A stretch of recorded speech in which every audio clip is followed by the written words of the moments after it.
I have a feeling that not everybody knows when it started, why it became, why there is a fellowship, so I just want to tell you about that. This afternoon, when all these planes came over my house, like in 44, I was incredibly emotional. I live in Ede, and when the planes have dropped, the parachutists, they came at 44 and today over my house, and it makes me always cry, because my mother said at the time, they were all so incredibly happy. My mother ran outside and she had the tablecloth waving, and there was a man in the open door waving back at her. So we all thought, this is it, we are liberated. But, well, we all know we were not. And then the other thing that was Tony Hibbert, you all know the name, Major Tony Hibbert, went to the bridge, fought on the bridge, and was taken prisoner on the bridge. And then he was on a lorry on his way to Germany. He jumped from the lorry, and I think most of you know, this morning we were all there to lay a wreath. Tony Hibbert jumped from the lorry in Brummen, and when he jumped, 6 of his comrades were killed by the Germans. And Tony was the only one that escaped. So he was for 3 weeks in Brummen, met the resistance people, stayed in a house of resistance people, and he thought that 30 Corps was still coming from the south, and he was almost organizing fighting force there, but no, there was no way. They came, and there was no way to escape from Brummen. So the resistance decided to bring Tony to Ede, and it happened to be my street, 3 houses further on the road, and that's where Tony was taken to. On our road there were 5 houses, and 4 had to do with the resistance. So they were already organizing this escape. You have heard of it, Pegasus 1. When Tony came, they were already for weeks organizing. There were so many English, so I don't say UK or in Dutch VK, I don't like it. I say English if you don't mind. So there were so many English soldiers around in Ede, and as you can see on the map, all the red dots are places where English soldiers were hidden. And you see also the escape, that's the oh yeah, I have this. This one. Oh, well. No. I looked okay, no. Oh, sorry. Ede, all these houses with the soldiers, English soldiers, gathering places, and they all were taken to this place in the woods, and from there they escaped over the Rhine. That's Pegasus 1 that succeeded, and later there was Pegasus 2, they all went this way and that failed, so just some of them could escape that way. So Tony Hibbert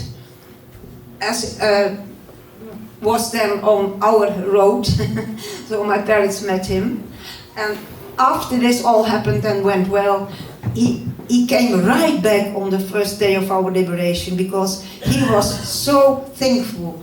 He had to thank the Dutch people. He came on the day we were liberated, 17th of April, with beautiful things, you know, chocolate and I don't know what that. He came because he was so thankful. He also came in Brummen on the day that was the 18th, they were liberated, also with many good things and nice things to offer.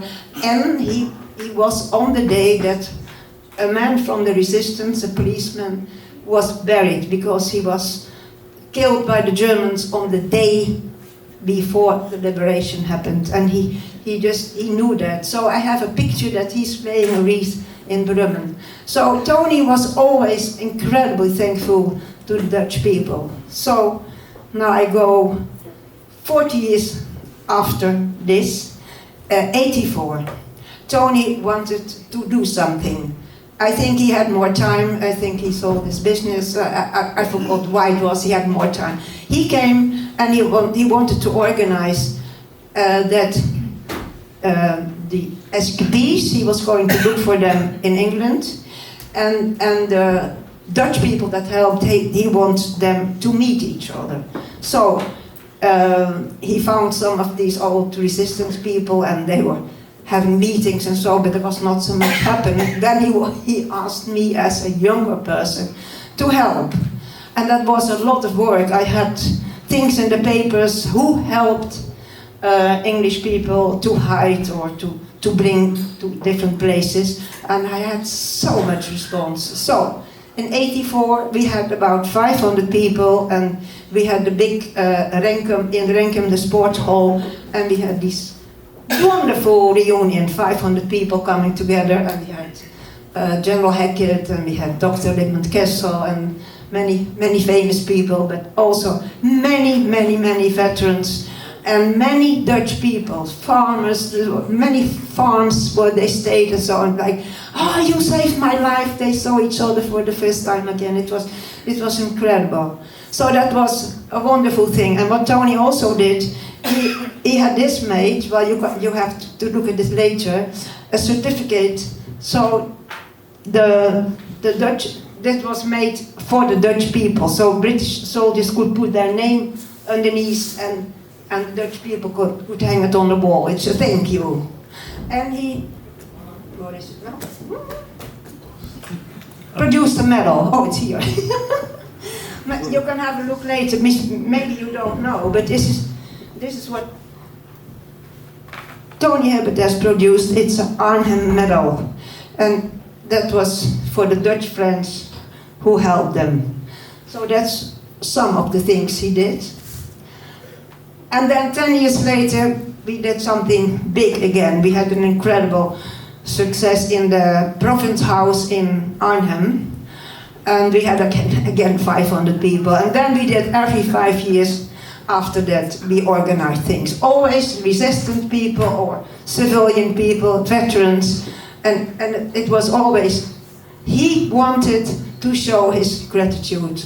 He always said, we would have been taken prisoners of war, but the Dutch were either killed or whatever, went to camps. So he found it, he couldn't believe it, what they had done. He always wanted to show his gratitude. And then we had in 2004, we rented a huge boat. So we went on this boat at the Westerbouwing and went to Arnhem, turned around, and Tony wanted me to find 101, the American. We even had those on board, so it was a wonderful meeting again on this big boat. But I forgot to tell you, in '84, the first reunion, he wanted me to make a map, and that's this map. I made it in '84, and we used it every time we came together. It had to be there. It had to be shown where all these people were staying. But I thought I have to bring it now, because not so many people know this story, but the mice had been at it 50 years long on my loft, so I've repaired it. You can see the so I was on my knees the last week for a long time, so it's all repaired. That's what Tony, you see it on the pictures they were just shown, you see always that map had to be somewhere. So, and then there was a time that, maybe you don't know, Alan Curtis, he was a very well-to-do person, and he wanted to do anything for Tony to help. So that was, I think, in 2005, 6, he paid for all these dinners, and we had beautiful dinners and lunches, and always resistant people, Dutch people and English people, and then the ambassadors were invited, the defense attachés were invited, so it became every year then it was bigger. And then Tony was thinking about, we need an organization. We need something to keep this beautiful bond between the two peoples, and it is so special. He had been fighting in many places in the world, and he said that doesn't exist anywhere, only here. It's so special, we have to keep that bond. So then he was thinking about something, he had a different name before, I just wrote it down, but I forgot. But then he was thinking about a fellowship, the fellowship, that's what he was thinking of then. So that was in 2009, we had a lunch he told about his ideas, And in 2010, he really made it happen. I was then the representative of the AVC in London, and there they have signed papers to make it official. And it was also his idea, if the AVC, if the veterans getting too old and can't make themselves come over anymore, then we have to become the younger generation to help. And that's what he made. This is the Arnhem baton, and that's the next generation to make it all work. So that's you, or then the next generation after you. And he wanted that in the museum, but then the director of the museum didn't want it there. So we have to put it always here and bring it over here to show. So now I think we are doing quite well. For a long time it was difficult because Tony, as he would have said himself, lost his marbles in 2011, 12, and I was left alone with the whole idea of the fellowship. It was very, very heavy, didn't know how to organize it. We have talked with the friends of the Arnhem Museum to do things together and so, but in the end we were on our own. And I must say, I am very, very grateful to John Gehring. I'm really grateful because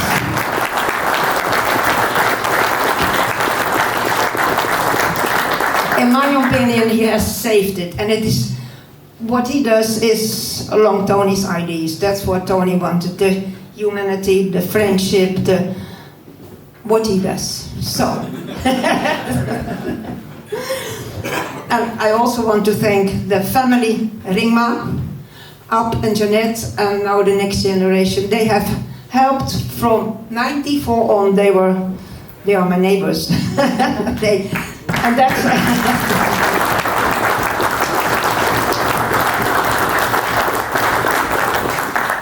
very important. All the other people I have to thank too, but these were special. Sorry for you. So I think this is about, I think, what I wanted to tell you, and I think it's working now. We have about 1,000 people who are members. It's not only about the military history, or it's a human thing. It's friendship, it's fellowship, and it works. Thank you all for being members.